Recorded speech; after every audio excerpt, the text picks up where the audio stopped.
Kung Fu chicken. Chicken nuggets. Really? Chicken nugget drop.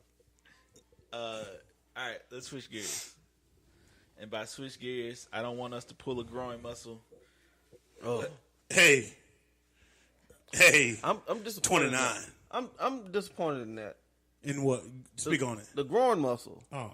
How you pull your groin, man? You spend over $1 million a year in body maintenance. Hey, I've done it before. That shit hurt. I get it, but you're not spending $1 million a year in That's body true. maintenance. I'm not a. I like how you say body maintenance. Check your dipstick, Johnny. I'm not a freak of DNA chromosomes either, like LeBron. Right. But bruh, he was going before he went out. And the game was close, though. No, when we went out there, we were like 16. No, Weren't it they? wasn't. No, it was up by 2. 2. When he went out? Yeah. Yeah. They caught up that much? Yeah. Yes. But then how the... Well, actually, can we talk about that now that we've got the three heads here? Flock, I want to start with you. What do you like... That got weird. Yeah, it did. Extremely weird. Anyways, Flocko, tell me, what is your thoughts on Golden State? Like, what's the record? D, what's the record? 19 and 14. 23-12. Oh, Lakers are 20 and 14. What's your thoughts on this season, what's going on with them, and predictions of what's going to happen? I just think it's a hangover. Like, they've been winning so much, like they get bored. You know what I mean? You have to find a way to put your message out there where it don't get stale and old. 2, they have no bench. I know Dubb is into that. They have no bench. So if Clay is off, people still got to deal with Durant and Curry. But if Curry's off, Draymond is trash this year. The biggest thing I saw in that Laker game, I think Clay had 7 points. Like, they have to. All 3 of them have to get 15 plus. Right. Like, it's not even up for debate. If they don't have 15, one of them motherfuckers got to have 50. And the crazy thing, another thing with that, right? I think they still trying to battle for their role, who the alpha dog is. I think everyone else knows it's Curry. But That's... KD still want to be KD of OKC. Go ahead. Yeah, because we right here. This is my thing with that. I think it's a perfect example. I think the chemistry's been somewhat, I don't want to say shattered, cracked with the little argument. Because it's 2 different teams, just like you said. I think when Steph's there, the way Steph plays and the way he shoots, he spaces out the floor another 8 feet because as soon as he hits that half-court line, he can hit a screen, take 2 shots, or 2 steps, and I'm shooting comfortably from 30 feet. Right. When he's not there, KD, just like you said, he goes back into this KD OKC, give me the ball, watch me work. When I feel the rest of the team's like, whoa, that's not what we do here. Right. So it kind of throws off the whole basketball identity of the team. I also think that Draymond, after he got fined for... He's the emotional leader, like they always say. So he gets fined for that bullshit, and then look at what is his numbers? I know he's leading the team in rebounds, 7 assists, and steals, but what's he shooting? Draymond probably averaging 8.5 points. 7.9 rebounds, 6.6 assists, 2 steals. Well, how many points is he averaging? 7.1. What's his shooting percentage? 35. What's his 3-point percentage? Probably like 19%. He's at 41%. What's he at 3-point range? 22%. 22%. I kind of feel, this is just my theory, I think in a weird way he might feel like somewhat disrespected. Like, all right, you fined me for this? I've been here. Well, you got to remember, Kerr always was trying to scale him back as far as scoring. Yeah. Right? Now, one thing I noticed, there's only 2 people that have played every game. Clay and KD. Like, they could be on that we not really playing for the regular season type shit right now. Because they every time somebody get a little nick, they go out. They just pretty much say, we'll just play with KD. Right. We'll let him do his ISO Joe thing. No, and no disrespect to the god Melo, but KD plays too much Melo ball. ISO Joe. Another thing I think is going to throw them off is whenever he's ready, when Cousins comes back, that's going to throw off a whole other thing. Because what's Cousins used to? either the guard's going to bring the ball up and nothing happens until you throw him the ball, or every now and then he brings the ball up himself, which is amazing for a dude his size. But in Golden State, I don't need to see that shit. I think let me take it first because you're number one Boogie fan club. Yeah, but let me finish before you add that. Just get the whole thing out. So I think you're going to have three identities. Boogie's going to want his points. KD's going to do ISO Joe like you said, and then you're going to have the rest of the Warriors who are kind of used to the Warrior way. I think it could get ugly. To your point, if Boogie comes back and Boogie right, I think Boogie could help both sides of those teams because when they get stuck and they have to go slow and they do, Curry's out or Clay's not hitting or whatever, even if Clay ain't hitting, they're going to run a two-man with KD and Boogie because who the fuck can stop that? And then off of that, if you try to double that or hedge or whatever, you got Clay coming out the other side. He's gonna catch fire at some point, and if he don't catch fire, KD gonna fire that thing. I also think KD will be the David West that they never had because what was West always out there to do? Get some dirty buckets, really own the paint and clean up. Have those games where nobody else hitting, just like Mo Buckets, right? So he's the ultimate hybrid big man that they never had. You mean Boogie? Boogie. Okay, you said KD. Okay. You did. My bad. Boogie! I think he's the ultimate hybrid, so he's going to fit way better than what KD does. But when they get into them trenches and they need a two-man game, you don't want Steph to be setting the screen for KD's man. You want Steph to be over here. You want Clay to be running the baseline corner to corner. And now you got three goddamn killers and Boogie on the floor. KD, Steph, Clay. Okay, you said three killers. And Boogie. I'm just saying, in the middle. Okay. You got Boogie getting free reign. All right. Like, how you gonna double Boogie with those three on the perimeter? At that point, you just throw Iguodala or Draymond out there. It don't matter who out there. You almost would want Iggy and not Draymond.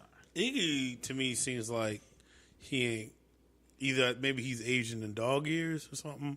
I feel like he all of a sudden just Iggy came out in what? I want to say 01. He came out with. He played on his rookie year. He was with Iverson, right? Like 02. I think he came out in 01. 01, 02. It just seems like all of a sudden Iggy been on the down. I guess maybe I'm noticing it more because, like you said, they don't have as much of a bench, so maybe you have to call on him more. Yes. And now it's just like, Iggy is what I was saying they should have had for D Wade, 14 to 18 minutes. All right. You don't want no more. It's like Nick Young, like they should have kept Swaggy. They should have kept Swaggy. Go on, sign the young killer that's still out there, JR. For the bench? Because their bench has no scoring. Who's going to score off their bench? I get it. As long as you can get him fuck to play. that, might as well get Carmelo. That too. They need scoring. They legit need scoring off their bench because you have Sean Livingston. He's mid-range. He's mid-range in the paint. That's it. Mm-hmm. Iggy. Dunk. Okay. Now he's old. He's a layup. If he can get there. He's got to feed off somebody else. Quan Cook. Shout out to my Dookies. You know what I mean? Like, they really don't have no legit scoring off the bench. And go back to Boogie, right? There it is. I don't think Boogie is going to mess up their chemistry because look at how he played in SAC versus how he played in New Orleans. New Orleans, that team with Boogie, AD, and Rondo, and Drew Holiday. Whew. But that's New Orleans, so that's their management. They screwed that situation. They screwed themselves with AD. Oh, my God. That was... Oh, man. Yeah.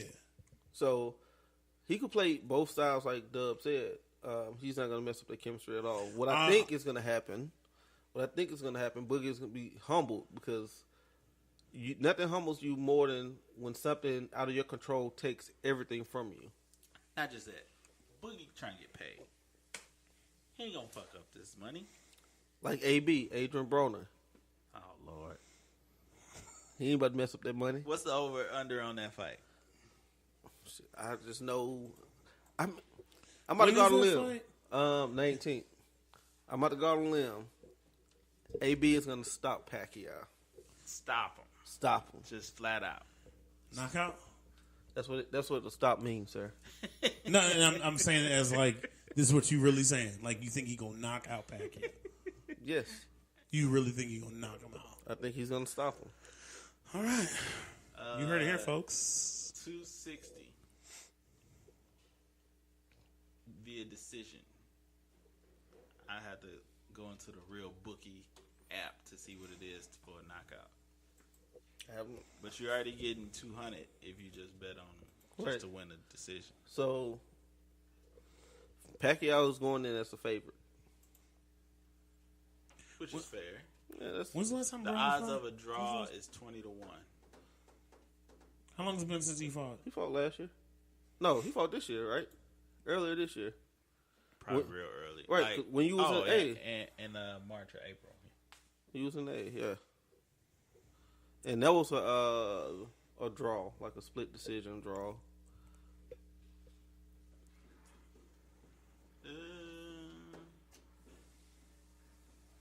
Yeah. Patty Power. Pacquiao, that's what they got. But if you bet a draw, it's 20 to 1. Shit, I take the draw money. Speaking of fights where you take the money, what about Jon Jones and his failed Nevada license, forcing the fight to L.A. in the last, 2 weeks? Right. I mean, I think that was just a conversation that needed to be had. That needed to be had between them and Nevada, because the reason why they moved to California is because the commissioner in California, he was familiar with the case and understood what the science said. The science said that what was in the system, he couldn't. That's not new. That's been in there since we originally popped. So just going its course, and getting out of the system. So Nevada, only thing that has news, phone call, boom, boom, boom. This is the result. This is going on. But Nevada said no. We need more time to examine everything. Gustafson is a 225 underdog. I don't see him as being an underdog though. No, it should be a great fight. Because he almost beat Jon Jones. A lot of people had him beat Jon Jones the first time he fought. And when is this fight? What's the date? Saturday. Is it? Yeah. You should order it. We'll be at your crib. I like your carpet in your basement. So, I really do. So did Black Jesus because he was knocked out. Right. You know what? I'm not against that actually. Stuff, the sister will be in town. Little Bruno's gone, so we won't get annoyed with playing. Okay. 235, 245. If you do sports betting online. Who else is on the card? That's the thing that kills about UFC. It'd be like bullshit. They Crazy have knockout. a solid Some card. good cards, yeah. That's a solid card. The lead up fight is the two chicks, Cyborg. Cyborg and Nunes, Mm-hmm. and that should be a dog. And Nunez got them hands. Cyborg got the littlest baby dick, but it's there. Whoa, that Sorry. turned real fast. Yeah, it did. If you like ratchet stuff, you should listen to Country Cousins. Carlos Condit, that should be a solid fight. You got the Chad Mendez on here, Corey Anderson. That's almost a push. That's a dog. Andre Orlevsky used to be fire, 3-4 years ago? Yeah, but Kat Zagano. They got some names, yeah. they got the name. Kat Zagano, okay. Uriah Hall on the pre-card. Damn, that's who knocked out Seller, right? I know. They got old man BJ Penn on here. BJ Penn? Damn, brother. With Uriah Hall, this is why it's so fun to me. When he comes out, on the Jumbotron or whatever, he's walking up, they have that knockout Always showing when he caught him. That's probably one of his. That's his biggest highlight. Yeah, and they was so high on that guy too. They was so high. They was putting him up there to be the next Silver. Yeah, the young guy, White Chocolate Seller. He said he used to beat him all the time in the house. Right. And in kickboxing. Seller got a fight January 12th. Shout out to the God.